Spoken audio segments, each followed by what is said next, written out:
Hey everybody, welcome to Regulatory Joe. I'm Joe Boyle, President of Regulatory Solutions here at Penstock, and today we'll be talking about MPMS and the plan and benefit justification process.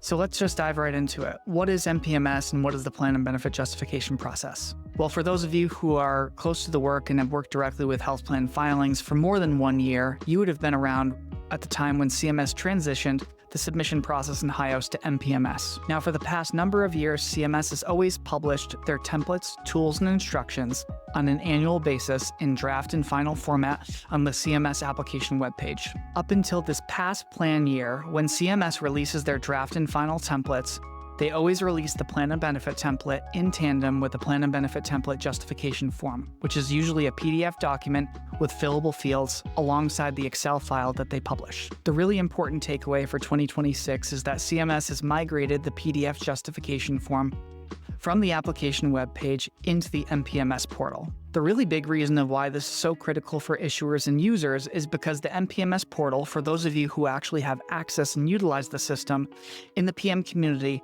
generally only allows 2 users to have access and seats in the system. So step number 1 is we really want to recommend that issuers across the country, whether you're a big organization or small organization, really reconciles your access to MPMS and your access to HIOS.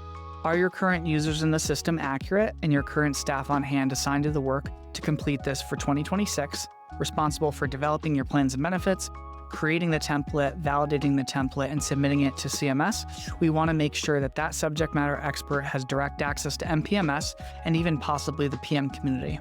We want to also make sure that somebody on a leadership level or a middle management level who has connections with your CMS account manager, your state regulator, or your reviewer to also have access to MPMS, as well as the PM community, taking up those 2 seats for your organization. Now, while we don't exactly know why CMS has limited the users to only 2 per organization, it's really important that you have 2 people who are reliable for this plan year that can actually go in and receive routine updates on your plan and benefit template, communications from CMS, and automated emails as they go through the review process.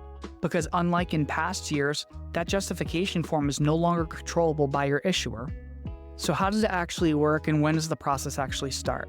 You're probably working on your plan portfolio design, tinkering around with cost shares and copays with your benefit administration team or your actuarial team. At the point in time where you finalize your 2026 portfolio design and strategy, including your number of plans, including variants, number of plans by metallic tiers, whether that's platinum, bronze, gold, silver, or expanded bronze, and any programs that you want to wrap around your plan, we recommend that you create something similar to a benefit grid or an Excel spreadsheet to describe the benefits by plans that you have that you would like to offer for this plan year. Once you come to final alignment with your leadership and internal team on your final portfolio strategy for plan year 2026, we recommend then you download the templates, whether they're draft or final, from the CMS application webpage and begin to migrate that data from your plan portfolio sheet to the federal template.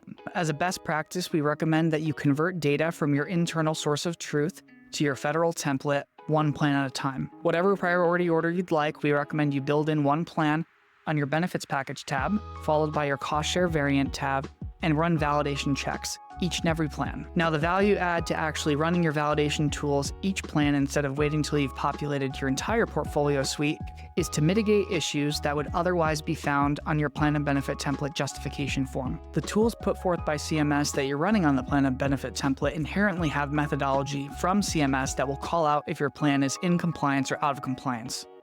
Generally speaking, we can bring this full circle. That's why justification forms are required in the first place. Even as issuers are running the federal tools on any template for that matter, issuers are provided the opportunity to justify any type of tool result that puts them out of compliance. Now, you may be asking yourself, well, how is it possible that if CMS deems a plan as non-compliant, how could an issuer possibly be able to justify that it's an actually compliant plan? Well, it's interesting because the CMS tools and federal templates generally follow CMS programmatic rules and requirements only.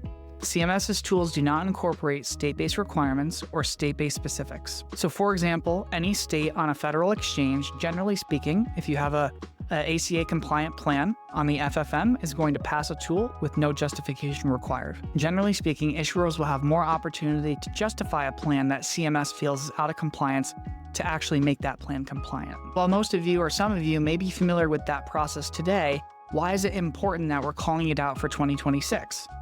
Well, in years past, that justification form was provided to issuers up front, where issuers would have the ability to provide a justification form at the time of submission to CMS, at the time of submission to a state division of insurance, around that May 15th, June 15th timeframe. The problem that it actually creates for issuers is that justification forms are now produced by CMS post-submission. So issuers actually have to essentially throw a dart at a board to understand if their plans are actually compliant or non-compliant and wait for CMS to review the application in order to produce a justification form. So tying it back full circle, this is why it's so critically important that you have the right people for the right reasons with access in your MPMS system. The right folks are the subject matter experts in your PM community to be able to actually collect that justification form and get notified as the regulators and reviewers are reviewing your plan and approving or denying your application. While streamlining operations, and as we do see CMS moving more functions up into MPMS, can overall be a good thing for operations and for documentation of business process, we do see that some of the big challenges that this is going to cause issuers is surrounding timing, cross-functional dependencies, and even the biggest impact could be hindering approvals for your plans. But I want to dive in just a little bit in terms of one of the impacts when you actually do receive a plan and benefit justification form. Generally, it will become by way of automated email from CMS to the folks that have the seats in your PM community. We know the plan and benefit template is really a core driver of up to over a dozen documents across any filing and submission. When we work with different organizations, you can see that some companies treat one benefit justification form as one change, but we view it very differently than that. If you've ever worked in a PBT before, you know that if you change one component, one cell on either tab of that Excel file, it truly inherently impacts almost everything else about your filing. Even changing the smallest cost share or copay, whether it's a PCP or specialist visit, or a PT, OT, ST, even a drug copay on your formulary. All of that's going to cascade down through a justification form and could impact up to 10 to 12 or even more documents across your portfolio. So really, to mitigate the risk for this upcoming year, we want you to take a hard look at how your plan performed last year. Where were your objections? Where did you receive your request for changes in your PBT? What actually changed and why? Based on those changes, you can have a level of benchmark data of what could be asked to be changed for plan year 2026. We also encourage issuers and anybody working in the PBTs to develop a matrix of common changes. Anytime a plan and benefit template is touched, you almost always have to augment a form filing. So again, understanding common themes for your changes and putting them in buckets, we call that root cause analytics. So understanding where the root causes of your changes are coming from will be critically important for getting ahead of the new justification process. We recommend also developing a version and control process if you don't have one in place today. Each time you create your initial plan and benefit template, we consider that version 0. When you submit a plan and benefit template, we consider that version 1. Anytime a justification form will be produced and sent to you by CMS or any state partner, we then consider that plan and benefit template converting to version 2.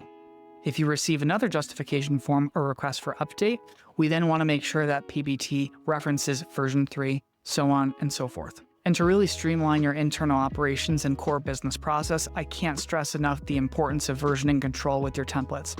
Now, plan and benefit template and the justification form is one thing, but you should really apply the principle of version control across all templates in the CMS template suite. So even PBT, pharmacy, rate, network, or service area, and also your internal documents as well.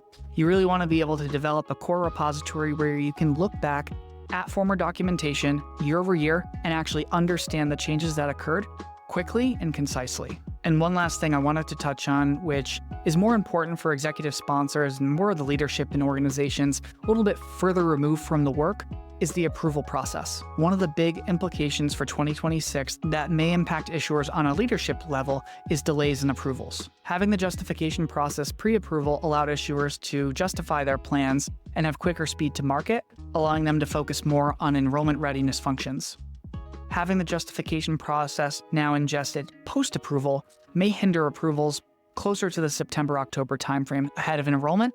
This could impact how you produce your advertising filings for use and approve, or how you market your product. ultimately impacting your membership. All in all, these are just components we encourage you to look out for in the long term, and that this is also not going away.